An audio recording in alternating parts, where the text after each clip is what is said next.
I have a theory which states that leadership is paramount to the development of society. This is because progress of society is predicated on a set of values, values which are influenced and often driven by the leadership. Therefore, any hope at socio-economic development of society must begin with the examination of the leadership. And herein lies the problem. The models of leadership that we are exposed to can be characterized in 4 ways. 1 is a large mass gathering of following, which is often reduced to leverage. Secondly is an incredible amount of authority that's used to assert power over one's people. We have a title which is used to distinguish the leader as superior to those that he or she may follow. And lastly, we have opulence, which is often disguised as fruits of labor, which is unbeknown to many. This kind of leadership is not only flawed, but it contributes to the economic imprisonment of society because it limits a people's aspirations towards guaranteeing that they have food on the table, they have clothes on their back, and they have a roof over their head. The absolute bare minimum. Such a society cannot thrive. It can only survive and preserve this kind of leadership. What if we, as youth, redefined leadership in a manner that made it relevant to our generation and also easy to understand in languages that we speak? My leadership philosophy is that 1, to lead is to conceive, to create a monumental vision that will bring people together towards its attainment. To lead is to believe, to have that unwavering, incorruptible belief in your own ability to pursue and attain that vision.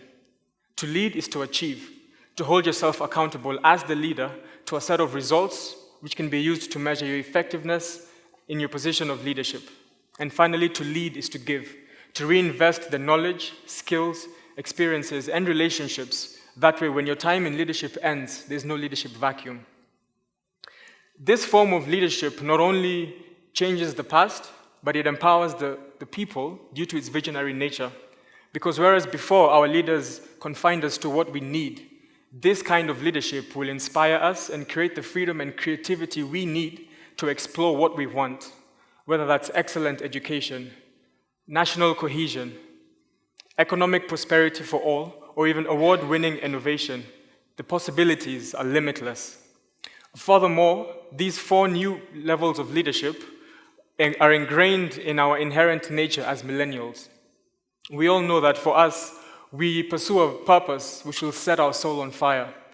We value credibility and competency, and as a result, we're more likely to lean towards results than undue rewards. We want to belong to a diverse community which is interconnected because at the end of the day, what attracts us is similar values and a destiny of similar projection, which is forward.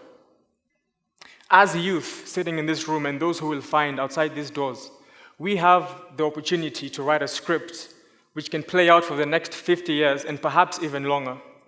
Our obligation and our responsibility is to ensure that we're leading responsibly and effectively, whether that's in our schools, in our homes, in our communities, in our businesses, and perhaps even in public service. Our blueprint for leadership has to be to conceive, to believe, to achieve, and to give. Because this is not simply a theory which is idealistic in nature, but it can be supported by history. An example of a leader who showed us what it means to conceive is Dr. Martin Luther King, who in 1963, standing on the steps at the Lincoln Memorial, told us, "I have a dream." In 1964, Nelson Mandela, while standing trial in South Africa, showed us the extent of his belief in his struggle when he said the words, "It is an ideal for which I am prepared to die." Our very own Professor Wangari Maathai led with the aim of achievement when she said, "Until you put a hole in the ground and you put a plant in it and you water it and you ensure it survives, you have not done a thing." The Greenbelt movement, which she began, has gone on to plant over 50 million trees in the past 40 years. Achievement. Therefore, to the people in this room, to our generation, if we can raise our standards of leadership, then we can begin to elevate our values. And once we elevate our values, that in effect will elevate everything else. Thank you.